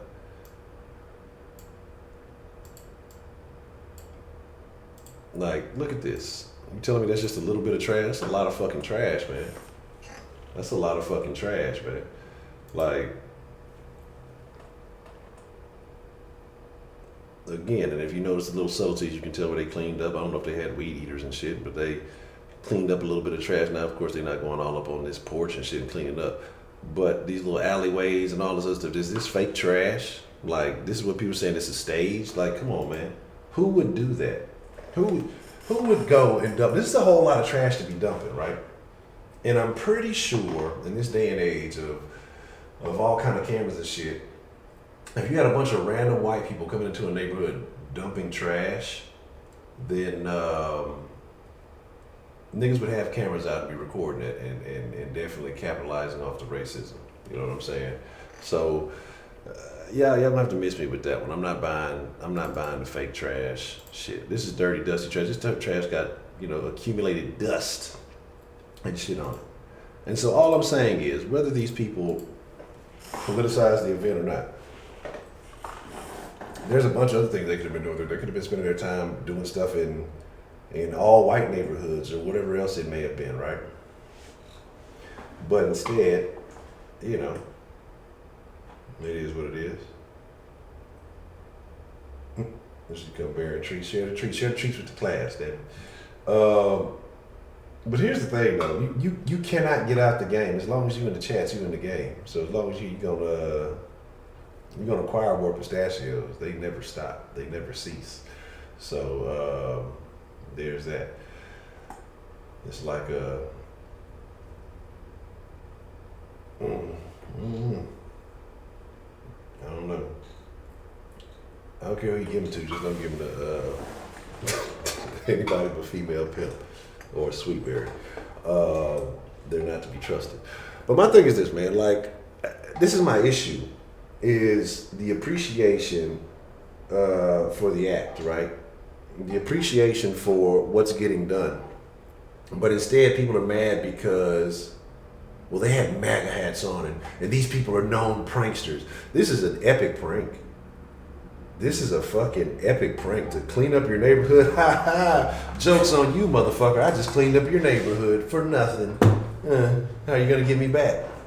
Like, I don't understand it, man. Like, and that's why I say that the ideology, the beliefs of people behind some of this shit, man. You can be whatever you want to, but it's just like, come on, man.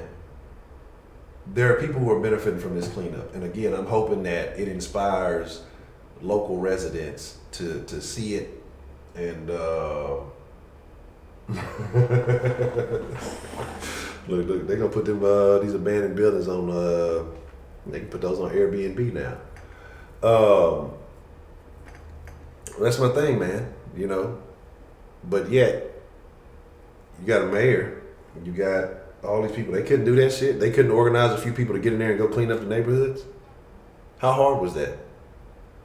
How hard is that? But he's talking about, giving free shit to illegal immigrants, and they need health care, and we worried about the detention centers and all that shit.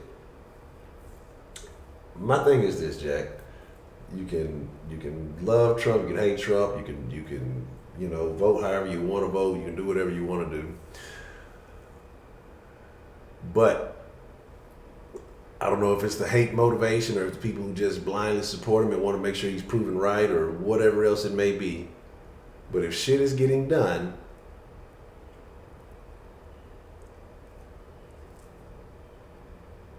does it matter? Does it matter? My name, yeah, I'm gonna say I'm looking at the I know what's wrong too. It's making a very simple mistake, but it's about what? Soft Twizzlers. I don't trust them. I don't know. But again, man, it's about time to wind it up. For those of you who do like H-Town Sport, I will be saucing it up today. I'm probably end up going solo today because I want to make sure I open up the line and let you guys call in. I don't feel like doing all the hardware working. It's not going to be pretty. I'm just telling y'all that ahead of time. So if you come in there hoping I'm going to say some beautiful stuff about the Texans, it's not going to be lovely at all. But hey, I'm going to keep it all the way 100. Y'all can call me negative, whatever. I'm going to sell y'all that shit and why this fucking franchise is fucking doomed. But yeah, them other motherfuckers, they going to sit there and argue with you and sell you that bullshit. But I'm gonna tell them the dudes, man. I appreciate each and every one of y'all. I thank all of you. I'm gonna jot down that talking how to deal with shitty neighbors conversation. Again, hey man, look, Den Show live on all the proper social medias: Facebook, Twitter, Instagram. Make sure you follow. Make sure you like the Facebook page. Make sure you're part of the Facebook group. Links in the description below. 7 days a week, 10 p.m. Monday through Friday at 1 p.m. You can always call the Denline whether we're active or not. You can send a text message if you got some news you want to share. Send a screenshot. I fucks with y'all, man. I appreciate it. If you want to support the channel, you can go to streamlabs.com/thedenshow.com/the Den Show if you want to make a one-time donation. If you want to support on a monthly basis, you can go to patreon.com/the Den Show. If you want to support on a monthly basis. Shout out to all the Patreon supporters. I appreciate you. But that being said, I'm gonna slide. Cha-cha now, y'all. I appreciate y'all for tuning in. Guard your nuts. You know, Sweetberry's always on the prowl. But that being said, I'm gone, man. I'm out. I'm done. Pick up your trash. No, that ain't it. That's the wrong thing. Yeah, wrong button. Nah, pick up your trash. I'm gone.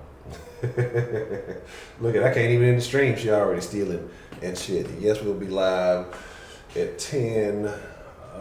Should be a very interesting topic.